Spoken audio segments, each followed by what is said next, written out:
कोल्हापुर में धाराशिव जाने वाली सीनियर कॉलेज के छात्रों की बस जंगल के रास्ते से गुजर रही थी। ट्रिप खत्म करके वे वापस धाराशिव आ रहे थे। दिन भर मौज मस्ती करने की वजह से सभी छात्र थक कर सो गए थे। दरवाजे की सीट के पास विकास सर और सुशील सर खर्राटे ले रहे थे। बस ड्राइवर विजय मामा भी नींद में बस चला रहे थे। उनके बगल वाली सीट पर प्यून पांडु मामा बैठे हुए थे कि तभी बस के सामने जंगली सुअरों का झुंड आया। विजय मामा ने बस जंगल में रोक दी। कुछ देर में जब रास्ता खाली हुआ तो बस फिर से चलने लगी। कुछ ही देर में विकास सर के पीछे ही दूसरी सीट पर बैठा श्याम नींद से जाग गया। श्याम की उम्र 21 साल थी। पढ़ाई में बहुत तेज था, लेकिन हमेशा अकेला रहने वाला। ना किसी से बनती थी, ना ही उसका कोई दोस्त था। वो दूसरी सीट पर अकेला बैठा हुआ था। सर, टॉयलेट जाना है। सर ने आधी आंखें खोलकर खिड़की से बाहर देखा। बस अभी भी जंगल में ही थी। थोड़ी देर बैठ जाओ, जब जंगल खत्म होगा तब मुझे उठा दो, मैं बस रोक दूंगा। वे बोले और फिर आंखें बंद कर सो गए। शाम बस की खिड़की से बाहर देखने लगा और जंगल खत्म होने का इंतजार करने लगा। कुछ ही देर में जंगल खत्म हुआ और बस वीरान जगह पर आ गई। उसने विकास सर को जगा दिया और उन्होंने ड्राइवर से बस को रोकने के लिए कहा। जैसे ही बस रुकी, विकास सर बोले, किसी को टॉयलेट होना है तो अभी उतर जाओ, वरना बस सीधे धाराशिव जाकर ही रुकेगी। आवाज सुनकर पिछली सीट पर बैठा श्रीकांत नींद से जाग गया। विकास सर टॉर्च लेकर पहले बस से बाहर उतर गए। उनके पीछे पीछे श्याम और श्रीकांत भी उतरे और वो दोनों अलग अलग झाड़ी के पीछे टॉयलेट करने गए। श्याम टॉयलेट करके वापस आया, लेकिन श्रीकांत अभी भी नहीं आया था कि तभी श्रीकांत जोर से चिल्लाया। उसकी आवाज सुनकर विकास सर और श्याम उसकी ओर भागे, लेकिन तभी श्रीकांत झाड़ी से बाहर आया। क्या हुआ, क्यों चिल्लाए थे? कुछ नहीं सर, चप्पल से होकर कांटा पैर में चुभा। उसकी आवाज सुनकर ड्राइवर और प्यून भी नीचे उतरे थे। वो सब बस में वापस चढ़ने ही वाले थे कि तभी एक बाइक बस के सामने आकर रुक गई। अरे भाई साहब, यहाँ के नहीं हो क्या आप? क्या आपको पता नहीं कि इस रास्ते पर लोगों को हमेशा चकवा लगता है? बाइक चलाने वाला बोला। चकवा नाम सुनकर विकास सर बोले, हाँ पता है, हम बस निकल ही रहे हैं। और वो सब बस में बैठ गए। सर, वो आदमी किस चकवे के बारे में बात कर रहा था? प्यून ने अगली सीट से ही मुड़कर विकास सर से पूछा। हिंदी में चकवा मतलब छलावा, छलावा मतलब भूत। कहते हैं जो लोग रात में सफर करते हुए मरते हैं, उनकी आत्मा छलावा बन जाती है। छलावा रात को सफर करते हुए यात्रियों को पकड़ लेता है और उन्हें अपने गंतव्य स्थल तक पहुंचने ही नहीं देता। वो बस उन्हें उसी जगह पर घुमाते रहता है। कितना भी भाग लो या फिर गाड़ी तेज भगाओ, आप उसी जगह पर आप पहुंच जाओगे जहां आपको छलावा ने पकड़ लिया था। या फिर वो लोग रास्ते से भटक जाएंगे और उस जगह पहुंच जाएंगे जहां पर छलावा उन्हें ले जाना चाहता है। विकास सर ने बताया। इसके बाद ड्राइवर बोला, और यात्री रात भर उसी जगह पर बार बार घूमते हैं। वो तब तक रास्ता भटकते हैं जब तक सूरज ना उगे।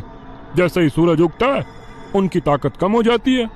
मेरे कुछ ड्राइवर दोस्त हैं, उनको भी छलावे ने पकड़ लिया था।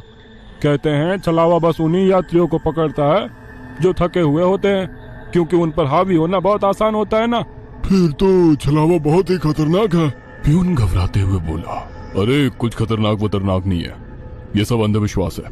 ड्राइवर जब थक जाता है तो रात में उसे रास्ता समझना मुश्किल हो जाता है, इसलिए उसे भ्रम हो जाते हैं और वो रास्ता भटकता है। इसे ही अनपढ़ लोगों ने भूत यानी चकवा या छलावा का नाम दिया है। विकास सर बोले। ये सभी बातें श्याम और श्रीकांत सुन रहे थे। नहीं सर, छलावे होते हैं और कुछ छलावे तो जानलेवा भी होते हैं। मेरे दादाजी को छलावे ने इतना परेशान किया था कि मरते मरते बचे थे। रात को जितने भी एक्सीडेंट होते हैं, उनमें से कुछ ना कुछ एक्सीडेंट छलावे के कारण ही होते हैं।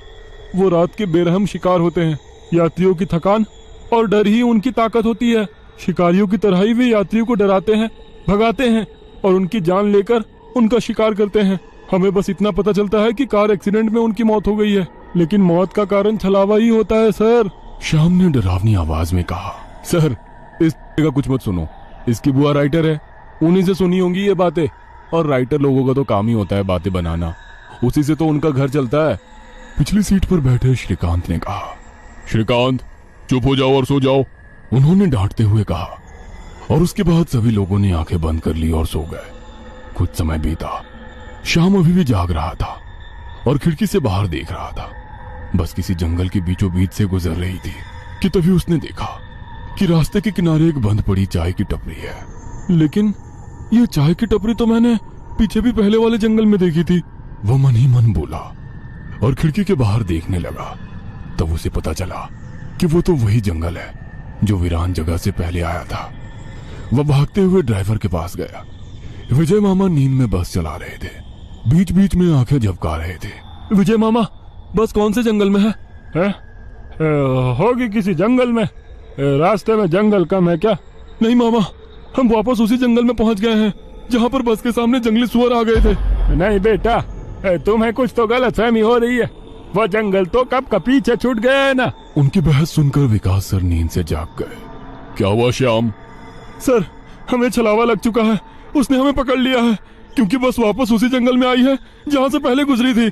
लेकिन विकास सर भी ड्राइवर की तरह उस पर विश्वास नहीं कर रहे थे। सर, अगर आपको मेरी बात पर यकीन नहीं हो रहा है तो बाहर देखो।